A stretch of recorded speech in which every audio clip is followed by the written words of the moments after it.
profesor me decía, mire usted, no hay más que la división del universo es en dos mitades, de tejas arriba y de tejas abajo. Decía, de tejas abajo es la ciencia, de tejas arriba la fe, no hay término medio, por tanto usted no tiene nada que hacer.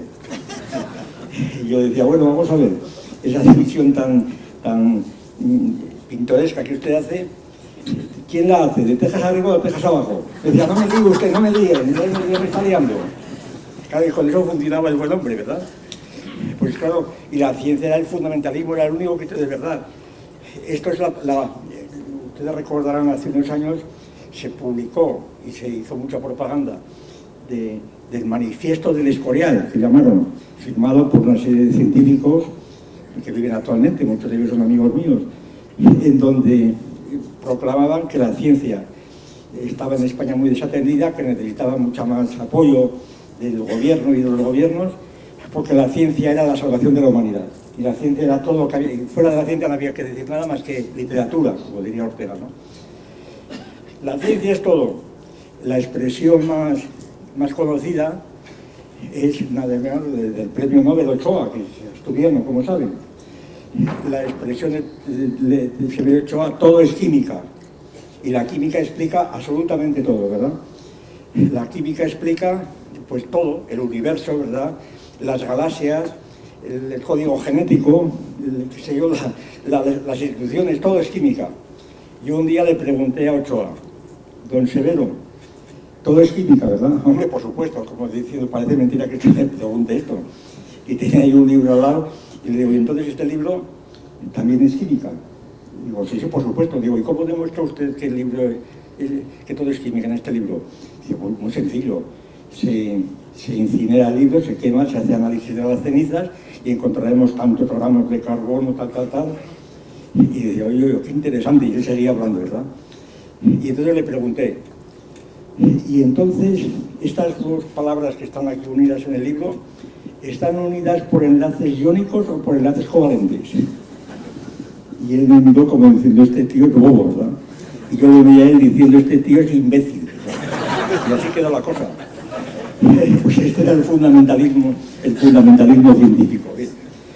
Entonces, el fundamentalismo que yo aquí analizo es lo que en ese artículo llamo fundamentalismo primario. Llamo en el sentido de que lo que hago en ese artículo es una clasificación de los usos de fundamentalismo, no es que me lo invente yo. Después de manejar muchas acepciones y textos de palabra fundamentalista, los clasificas y encuentras un fundamentalismo que llamo primario. ¿Por qué primario? Pues porque los que lo utilizan ni siquiera saben que son fundamentalistas. Para decirlo con las palabras de Molière conocidas, hablan en prosa sin saberlo, ¿verdad? Cosa que tengo que explicar yo también a algunos porque no sabían, y lo voy a contar pues algunos lo ignoran, porque si no, no tiene gracia lo que digo.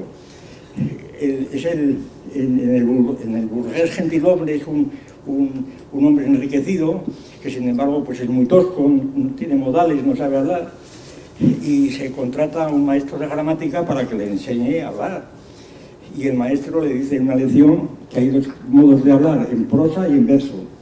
Entonces yo hablo no, pues sí, usted habla en prosa.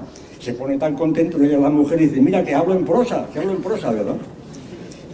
Pues los fundamentalistas también pues son fundamentalistas sin saberlo, pero lo son. Y estos son sobre todo los fundamentalistas de este gobierno actual, el gobierno que tenemos ahora desde las elecciones últimas y que a lo mejor tenemos durante muchos años, porque cada pueblo tiene el gobierno que se merece, como natural.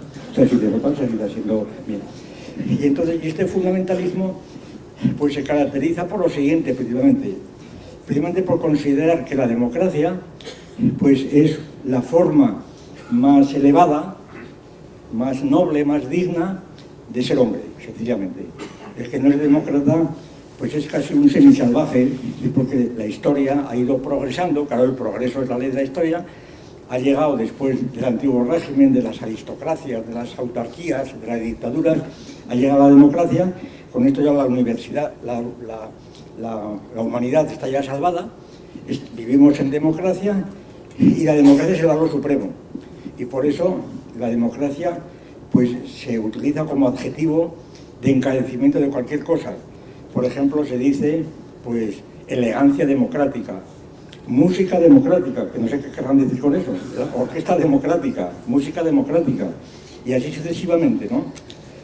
Incluso yo tengo recogidos en el libro dos frases muy conocidas, ustedes las conocerán, pero que llamaban mucho la atención, sobre todo se las oías directamente, cuando la vicepresidenta Fernández de la Vega, cuando estaba recién elegida, recién la victoria del PSOE última, le preguntaron que cómo se sentía, respuesta: yo me encuentro en un estado de felicidad democrática. Y el llamado Cerolo, pues todavía fue más obsceno, porque dijo: yo siento orgasmos democráticos. Ya es el colmo, ¿verdad? Ya es el colmo, ¿verdad? Pues entonces, esto es el fundamentalismo, ¿verdad? En una palabra. Y luego, claro, pues todo eso lo desarrollan buscando cuáles son los fundamentos, igual que el fundamentalismo religioso, pues estableció 5 fundamentos, bueno, es que aquí no hacen al caso, ¿verdad?, que Cristo existió realmente, 5 fundamentos que ellos consideran como intocables, y aquí establecen una serie de fundamentos, de principios de la democracia, pues como puedan ser el Estado de Derecho, los partidos políticos, las elecciones parlamentarias, y las reglas de las mayorías, la democracia procedimental, claro, el Estado de Derecho y así una serie de cosas.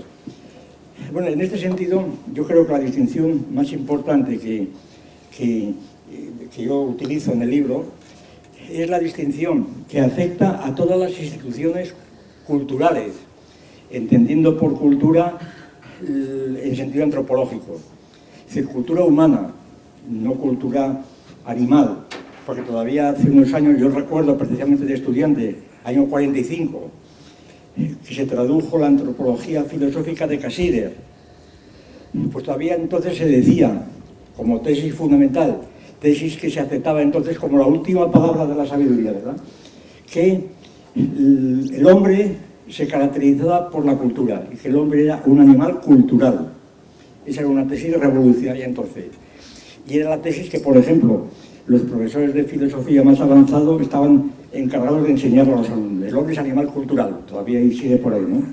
Claro, los etólogos pusieron en ridículo esta frase a 2 años después, ¿verdad?, cuando demostraron que también los animales tienen cultura, las culturas animales. Y en España se destacó Sabater Pi, el famoso antropólogo de Barcelona, que estuvo en Guinea y que estudió, yo le traté mucho, y me decía el hombre muy ingenuamente, dice: yo empecé ahí a interesarme por los negritos, pero luego se dan cuenta me encontré con los chimpancés, decía, ¿verdad? Y descubrió todas las culturas que tenían, y dije, bien. Bueno, pues esta idea de la cultura, pues es una idea que no define la diferencia entre hombres y animales, y por eso nosotros ponemos como criterio de separación la cultura humana establecida o entendida como conjunto de instituciones, porque que sepamos hasta la fecha, en los animales no hay instituciones, por una serie de razones que no es imposible mostrar. Y entonces, toda institución cultural en ese sentido, no en el sentido restringido que se utiliza en las expresiones tales como Consejería de Cultura, Ministerio de Cultura o Concejalía de Cultura, en donde la cultura, que tiene ministra de Cultura, es decir, que tiene presupuestos muy importantes, si les preguntas, hagan ustedes la prueba, ya lo he hecho muchas veces, preguntarles a un concejal, a un consejero o a un ministro que entienden por cultura, que cuál es su departamento, se les quedarán mirando perplejos y dice: bueno, es que no lo sabe usted, la cultura. Bueno, y si es la cultura, ¿por qué ustedes no tratan de la agricultura, del ministro de la Agricultura, y se lo tragan? Más cultura que la agricultura, que es la primera forma de cultura. Todavía cultura se utiliza con la expresión de cultivo. Yo recuerdo, con motivo de la presentación de un libro que escribió hace años, llamado El mito de la cultura, que tradujeron al alemán, en Maguncia, en Mainz, pues me pusieron los profesores ahí un cartel diciendo: Kulturen verboten treten, es decir, prohibido entrar en las culturas, que era un cartel que habían sacado de una granja, porque allí culturas, si culturen eran los cultivos, ¿verdad?, que es de donde viene la palabra